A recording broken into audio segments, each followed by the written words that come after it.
Bulletin में सबसे पहले आपको बताएं, ओपन मार्केट में डॉलर महंगा हो गया है। ओपन मार्केट में डॉलर 2 रुपए 25 पैसे महंगा हो गया है, बताया गया है एक्सचेंज करेंसी एसोसिएशन की जानिब से। जबकि ओपन मार्केट में डॉलर मुल्क की तारीख की बुलंद सतह 146 रुपए 25 पैसे पर पहुंच गया। एक्सचेंज करेंसी एसोसिएशन के मुताबिक इंटर बैंक में डॉलर की कदर 141 रुपए 39 रुपए पर बरकरार है। आपको बता रहे हैं, इंटर बैंक में डॉलर की कदर 141 रुपए 39 पैसे पर बरकरार है।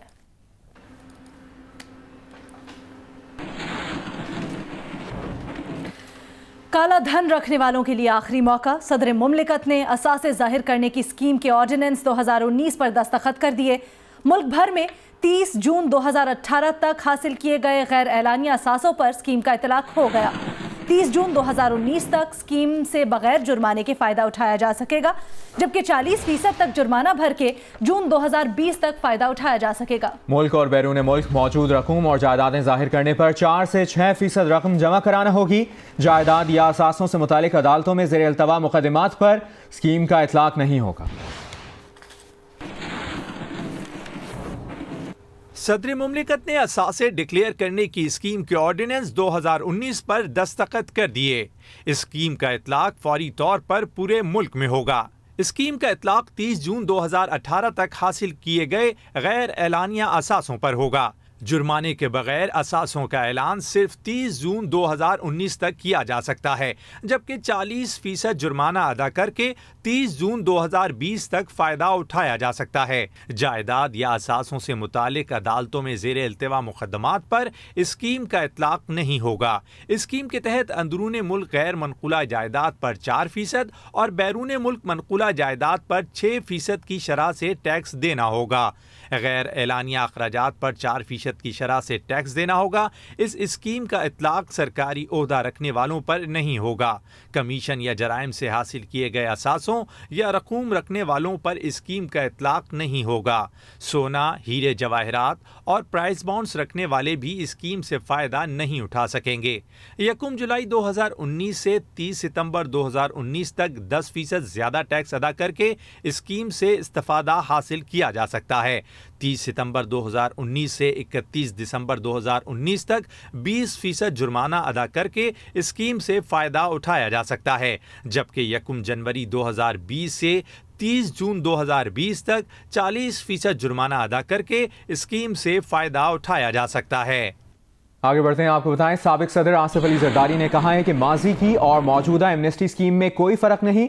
जिसके पास थोड़े बहुत पैसे हैं वो ब्लैक मनी को वाइट कर लेगा। इस्लामाबाद हाई कोर्ट में मीडिया से गुफ्तगू करते हुए आसिफ अली जरदारी ने कहा, पार्लियामेंट में नहीं बल्कि सड़कों पर हुकूमत मुखालिफ तहरीक चलाएंगे। फिर टैक्स करो, अब गरीबों के पीछे से खून निकालोगे तो क्या नहीं, खुशी नहीं मिलेगा। सर, आपके बाद बिलावल भुट्टो साहब को भी सर नोटिस जारी किया गया है, कल उनको तलब किया गया है। अगर रुक के बात करने बेहतर हो जाएगा। इसी अंगारों पे चलना है। अगर जेलों से नहीं डरते तो जमानत जरदार साहब क्यों करवाते हैं? अगर जेलों से आप नहीं डरते तो फिर जमानत क्यों करवाते हैं? जमानत मेरा हक है, डेमोक्रेटिक राइट है, कानून का हक है। क्यों आपको भी साथ ले सकता हूँ, इनाम देता हूँ आपको। अच्छा चलिए, फिर आप नहीं कराऊंगा। आप क्या सारी इकट्ठी होकर इतने केसेस क्यों बन रहे हैं? आप क्या समझ रहे हैं? साहब रमजान के बाद यहाँ पर और उनको भी अंदाजा है, इसलिए वो इतने केस कर रहे हैं। तो पार्लियामेंट के अंदर होगी या सड़कों पर पीछे ख्याल करें, पीछे ख्याल करें। सब क्या समझते हैं? कल एमनेस्टी स्कीम आई है कि नहीं? आपकी हुकूमतें भी देती रही है माजी में, अभी फिर आ गई है। क्या समझते हैं, क्या फ़र्क है अब वाली एमनेस्टी स्कीम में और माजी की एमनेस्टी स्कीम में? कोई फर्क नहीं है बेटा। जो थोड़े बहुत पैसे हैं बेचारों के पास, जिसके पास वो वाइट करवा ले। इसी से मुताल्लिक आपको बताते चलें कि इस्लामाबाद हाई कोर्ट ने पाक लेन केस में आसिफ अली जरदारी की जमानत में 12 जून तक तौसीह कर दी। ओपल 225 इंक्वायरी में आसिफ अली जरदारी और फरियाल तालपुर की जमानत में 11 जून तक तौसीह कर दी गई। बुलेट प्रूफ गाड़ियों और तोशा खाना तहाइफ के केस में आसिफ अली जरदारी की जमानत में 20 जून तक तौसीह की गई। मेगा मनी लॉन्ड्रिंग केस में 29 मई तक आसिफ जरदारी और फरियाल तालपुर की जमानत में तौसीह की गई है। और हुरैश कंपनी में आसिफ जरदारी की जमानत में 30 मई तक तौसी की गई है, जबकि मशकूक ट्रांजैक्शंस के केस में आसिफ अली जरदारी की जमानत में 18 जून तक तौसी कर दी गई है।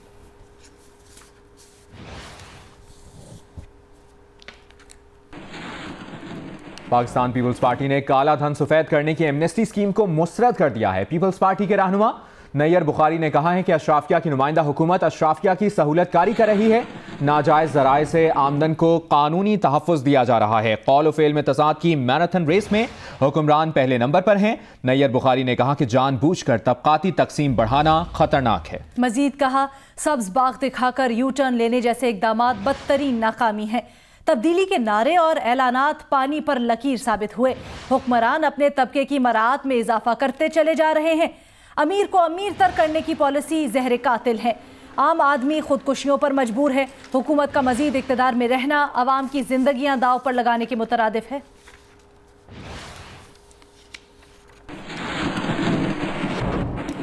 हुकूमती पॉलिसी पर अपोजिशन की तनकीद पर वज़ीर आज़म की मावन खुसूसी बराए इत्तलात फिरदौस आशिक अवान भी बोल पड़ी। कहा, अपोजिशन रहनुमाओं और तर्जुमानों की ज़बानें गिरवी हैं। अपोजिशन रहनुमाओं के अंदर उनके करप्ट लीडर बोलते हैं। शाहिद खाकान अब्बासी कठपुतली वज़ीर आज़म थे। ये भी कहा कि आप एक बार शरीफों का नहीं इस मुल्क का बनकर सोचें।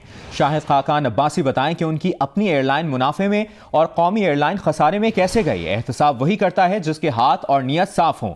शाहिद खाकान अब्बासी साहब, जरदारी के पैसे लाने का दावा तो आपके आका ने भी किया था।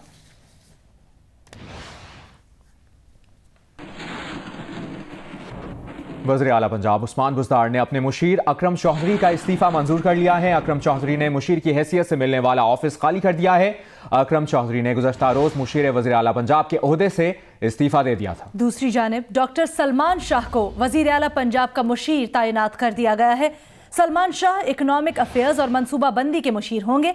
वज़ीर आला पंजाब ने डॉक्टर सलमान शाह को फौरी जिम्मेदारियां संभालने की हिदायत भी कर दी है।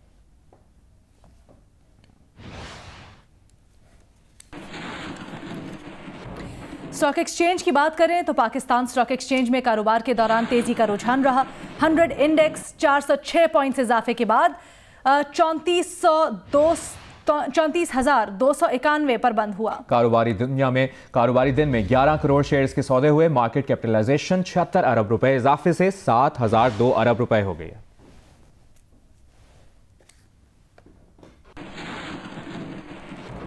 वज़ीर ख़ारजा शाह महमूद कुरैशी का कहना है कि जनूबी पंजाब सूबे के क़याम के लिए आइनी तरमीमी बिल कौमी असम्बली से कसरत राय से मंजूर कर लिया गया है। आर्टिकल 51 में तरमीम से जनूबी पंजाब सूबा वजूद में आएगा। जनूबी पंजाब सूबा मुल्तान, बहावलपुर और डेरा गाजी खान डिवीजन पर मुश्तमिल होगा। उनका कहना था कि भारत के अवाम जैसे मुंतखब करेंगे उससे मुज़ाकरात करेंगे। उन्होंने कहा कि उनकी नज़र में बीजेपी और कांग्रेस की कामयाबी की उम्मीद 19-20 है। 2 रोज़ पहले कौमी असम्बली में आइनी तरमीमी बिल पेश कर दिया गया है और तहरीक इंसाफ के 3 मेंबरान कौमी असम्बली इस बिल को मूव किया। कसरत राय से उसे मंजूर किया गया और एक स्पेशल कमेटी तश्कील देने का फैसला हुआ। साउथ पंजाब मुहित होगा मुल्तान डिवीज़न के अजला, बहावलपुर डिवीज़न के अजला और डेरा गाजी खान डिवीज़न के अजला पर। इंडिया के इलेक्शन जो हैं वो 19 मई को उनका आखिरी फेज़ है इलेक्शन का और 23 मई को उनके नताइज मुतवक्के हैं। अब ये हिंदुस्तान की, भारत की आवाम ने फैसला करना है कि वो किसको मुंतखब करते हैं। जिसको भी मुंतखब करेंगे हम उनसे इंगेज करेंगे और मेरी नज़र में 19-20 का ही फ़र्क है। मौलाना की सिक्योरिटी विड्रॉ नहीं की गई, उसको रैशनलाइज किया गया है। ये जो रिवायत है कि मेंबरान जो है असला उठा के लेके फिरें, ये गलत रिवायत है। ये मुनासिब नहीं है। ये तो फिर आप मुल्क में मलेशियाज़ को और प्राइवेट मलेशियाज़ को हवा देंगे। नून लीग के एहसन इकबाल ने शाह महमूद कुरैशी के बयान पर रद्द-ए-अमल देते हुए कहा, शाह साहब लोगों को जनूबी पंजाब के नाम पर बेवकूफ़ बनाना बंद करें। उन्होंने कहा कि नून लीग बहावलपुर और जनूबी पंजाब सूबों के क़याम का बिल कौमी असम्बली में जमा करवा चुकी है। बिल की मुखालफत पाकिस्तान तहरीक इंसाफ के वजीर और पार्लिमानी सेक्रेटरी ने की। ये भी कहा कि पार्लियामेंट और आवाम से जो वादा किया वो सिर्फ नून लीग को निभाना आता है। जनूबी पंजाब के आवाम से आपने 100 दिनों में सूबा बनाने का वादा किया था। आप जनूबी पंजाब के मजलूम लोगों के हुकूक पर सियासत करना बंद करें। शाह साहब, मुस्लिम लीग नून का बिल पहले ही स्टैंडिंग कमेटी में मौजूद है। आप हुकूमती नुमाइंदों से कहें कि बिल पर फौरी तौर पर पेशरफ्त शुरू करें। जनूबी पंजाब और बहावलपुर सूबे पर हमारे बिल पर भी शाह साहब अपना नाम लिखने पर तुले हुए हैं।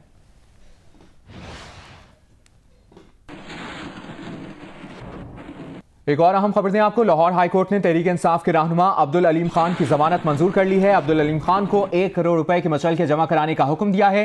दरख्वास्त जमानत की समाअत लाहौर हाई कोर्ट के जस्टिस अली बाकिर नजफी और जस्टिस सरदार नईम पर मुश्तमिल बेंच ने की। अब्दुल अलीम खान ने मौक़िफ़ अपनाया कि नैब की जानिब से लगाए गए इल्ज़ामात बेबुनियाद हैं। नैब आज तक कोई इल्ज़ाम भी साबित नहीं कर सका।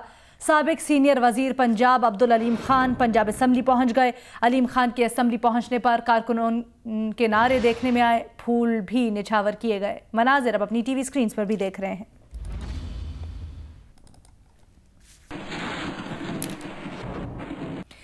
Chairman NAB justice retired Javed Iqbal की ज़ेर सदारत इजलास हुआ है। इजलास में deputy chairman NAB, prosecutor general, accountability, DG operations और सीनियर अफसरान शरीक हैं। इजलास में बदउनवानी के मुख्तलिफ रेफरेंसेज, इन्वेस्टिगेशंस और इंक्वायरीज की मंजूरी दिए जाने का इम्कान है। इजलास में चेयरमैन नैब ने कहा कि मेगा करप्शन के मुकदमात को मंतकी अंजाम तक पहुँचाना नैब की अव्वलीन तरजीह है।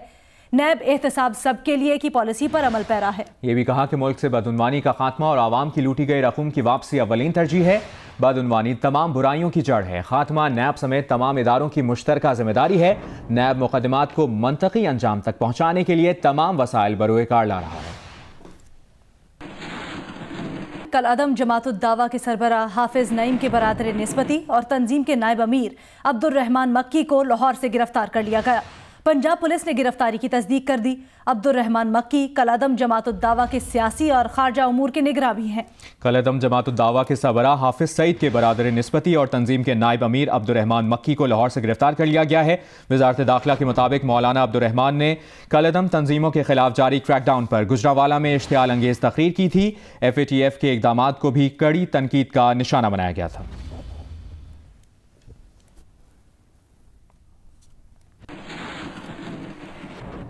सिंध पुलिस का नया कानून मंजूरी से कबल ही मुतनाज़ हो गया। नए बिल के मुसवदे पर सिंध असम्बली की अपोजिशन जमातें और सिंध हुकूमत आमने सामने आ गईं।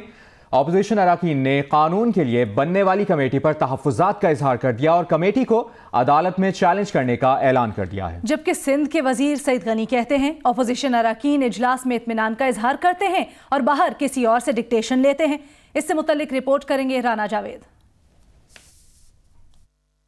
सिंध में पुलिस के हवाले से बनने वाला कानून असेंबली में पहुंचने से कबल ही मुतनाज़ा हो गया।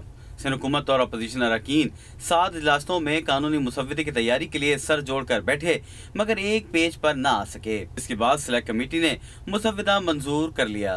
अपोजिशन अरकान ने मुतालबा किया कि सिंध हुकूमत ने मीटिंग के मिनट्स नहीं दिए, जिस पर तहफ़्फ़ुज़ात हैं। ऐवान में कायद हिज़्ब इख्तिलाफ फिरदौस शमीम नकवी ने पुलिस कानून के नए मुसव्वदे को अदालत में चैलेंज करने का ऐलान किया है। ये बिल अगर इस तरह पास किए जाएंगे तो मैं इनको यकीन दिलाता हूँ कि सिविल सोसाइटी तो चैलेंज करेगी। हम एज लेजिस्लेटर्स भी जाके इंटरवीनर्स भी बनेंगे और हम भी चैलेंज करेंगे, अदालतों में भी करेंगे, असेंबली में करेंगे। दूसरी जानिब से हुकूमत का कहना है कि अपोजिशन के तमाम तहफ़्फ़ुज़ात बेबुनियाद हैं। वज़ीर बल्दियात सिंध सईद गनी कहते हैं कि शुरू के इजलासों में अपोजिशन का रवैया मुस्बत था, मगर वो कहीं से ब्रीफिंग लेकर आते हैं और फिर बहस करते हैं। इनमें से शायद कोई भी मेंबर ना इस कानून को पढ़ता है, ना ही जो पुलिस ऑर्डर 2011 में हमने रिपील किया उसको पढ़ा है इन्होंने। ये सिर्फ और सिर्फ जो टिप्स इनको दी जाती हैं, कोई भी हैं पीछे इनके जो इनको ब्रीफ करते हैं रोज़ाना शाम को, वो ब्रीफिंग लेकर उनसे आ जाते हैं और फिर वो बातें जो है वो करना शुरू कर देते हैं। अपोजिशन अरकान का कहना था कि आज़ाद और बासलाहियत पुलिस चाहते हैं, पुलिस को खुद मुख्तार होना चाहिए। जबकि हुकूमत सिंध का कहना है कि अगर अपोजिशन चाहे तो पंजाब पुलिस का कानून भी मंजूर करने को तैयार हैं। कैमरामैन जावेद उमरानी और सज्जाद हुसैन के साथ राना जावेद, जियो न्यूज़, कराची। पेशावर के खैबर टीचिंग अस्पताल में पेश आने वाले वाक़े के खिलाफ खैबर पख्तूनख्वा में सरकारी अस्पतालों के डॉक्टर्स यकज़बान हो गए। वज़ीर सेहत और डॉक्टर नौशेरवान बरकी के मुस्ताफ़ी होने तक एहतजाज जारी रखने का ऐलान कर दिया। एहतजाज जारी रखने का ऐलान करते हुए सूबे के तमाम अस्पतालों में OPDs का बॉयकॉट किया। पेशावर से शीबा हैदर की रिपोर्ट। आगे बढ़ते हैं, आपको बताएं मकामी लड़कियों से चीनी लड़कों की शादियां। FIA ने तहकीकात का दायरा वसी कर दिया है। ज़राए की जानिब से बताया गया है कि FIA ने चैम्बर ऑफ कॉमर्स से बजरिया खत तफसीलात मांग ली हैं। चैम्बर से कंपनियों के लेटर हेड पर ऑन अराइवल वीज़ों का 11 कंपनियों से रिकॉर्ड तलब कर लिया गया है। 11 कंपनियों की दरखास्तों पर चीनी बाशिंदे पाकिस्तान आए। जांच पड़ताल से मालूम होगा कि आने वाले बिजनेसमैन थे या नहीं। ज़राए FIA को चैम्बर की जाली लेटर्स पर भी चाइनीज़ को बुलाने की इत्तला मिली थी। ये बताते हैं।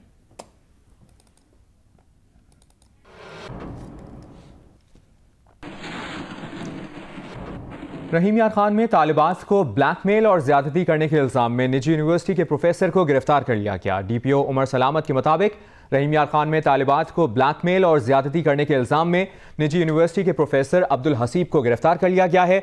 मुलजिम तालिबात से ज्यादती करता और वीडियो बनाकर उन्हें ब्लैकमेल भी करता था। मुख्तलिफ शिकायत मौसूल होने और वीडियो की रोशनी में प्रोफेसर के खिलाफ कार्रवाई की गई। थाना B डिवीजन में मुलजिम अब्दुल हसीब के खिलाफ मुकदमा दर्ज कर लिया गया है। वीडियो सामने आई जिसमें यहाँ का एक टीचर था, वो एक रिपोर्टेडली एक स्टूडेंट के साथ वो एक गैर अखलाकी हरकत करते हुए उसने अपने मोबाइल के अंदर उसकी वीडियो भी बनाई। हमने उसको अरेस्ट किया। हमने उसके कानून के मुताबिक उसके ऊपर FIR लॉन्च की है। एक टीम मैंने हाई लेवल बनाई है इन्वेस्टिगेशन की, जो कि DSP की सरबराही में उसको इन्वेस्टिगेट कर रही है। वफाकी वजीर बराए पोस्टल सर्विसेज मुराद सईद कहते हैं कि पाकिस्तान पोस्ट का गुज़श्ता साल इस वक्त तक रेवेन्यू 8 अरब रुपए था, रवा साल 14 अरब रुपए हो गया। इमरान खान की क़यादत में तमाम इदारों को बेहतर बनाएंगे। एक बयान में वफाकी वजीर मुराद सईद ने कहा कि इमरान खान की क़यादत में तमाम इदारों को खसारे से निकाल कर मुनाफा बख्श बना देंगे। पाकिस्तान पोस्ट जल्द लॉजिस्टिक्स सेक्टर में इनकलाब बर्पा करेगा। ई-कॉमर्स के आगाज के बाद 46,000 पार्सल CGO से पहुंचा दिए गए। पाकिस्तान पोस्ट का बिजनेस बढ़ने से रेलवे से मजीद बोगी भी मांग ली गई है। पाकिस्तान पोस्ट जल्द पूरी दुनिया में मेड इन पाकिस्तान प्रोजेक्ट का भी आगाज करेगा। कराची में सर्कुलर रेलवे की बहाली के लिए गुलशन इकबाल ब्लॉक 13 में ऑपरेशन किया गया है। तजावजात के खिलाफ ऑपरेशन का आगाज उर्दू कॉलेज स्टेशन से किया गया।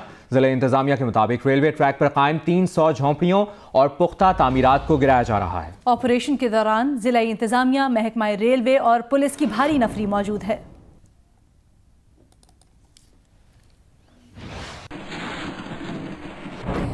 मौसम की बात करें तो कराची में मौसम एक बार फिर खुशगवार होने जा रहा है। जुमेरात और जुमे को शहर में हल्की बारिश का इम्कान है। रिपोर्ट करेंगी उनीबा जमीशा।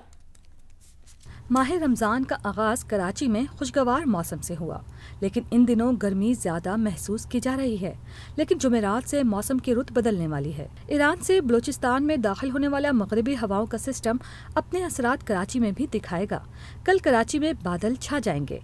रात में बूंदाबांदी या हल्की बारिश गर्मी की शिद्दत कम करने का बायस बनेगी। जुमरात और जुम्मे के दरमियानी रास्ते सिलसिला शुरू होगा और हफ्ते की दोपहर तक जारी रहने की उम्मीद है। लाइट ट्रेन की उम्मीद है हमें कराची में, जबकि ये सिस्टम ने बलूचिस्तान में अच्छी बारिश दी है, अपर सिंध में अच्छी बारिश दी है। अब इस सिस्टम ऊपर KP की तरफ उठ रहा है। KP के अपर पंजाब में अच्छी बारिश होगी और हमें कराची में भी लाइट ट्रेन मिल जाएगी। मगरबी हवाओं के सिस्टम मई में कम ही पाकिस्तान का रुख करते हैं, लेकिन महकमा मौसमियात इसे गैर मामूली मौसमी सरगर्मी करार नहीं देता। रमजान का दूसरा अशरा खुशगवार गुजरने का इम्कान है। 15 जून के बाद शहर में बूंदाबांदी बरसाने वाले बादल आ जाएंगे। मानसून का आगाज 1 जुलाई से होगा। कैमरामैन अदनान हैदर के साथ Uniba Zameer Shah, Geo News Karachi. Hi, I'm Mohammad Junaid. Thanks for watching Geo News. For more videos and updates, don't forget to click the subscribe button. Keep watching Geo News.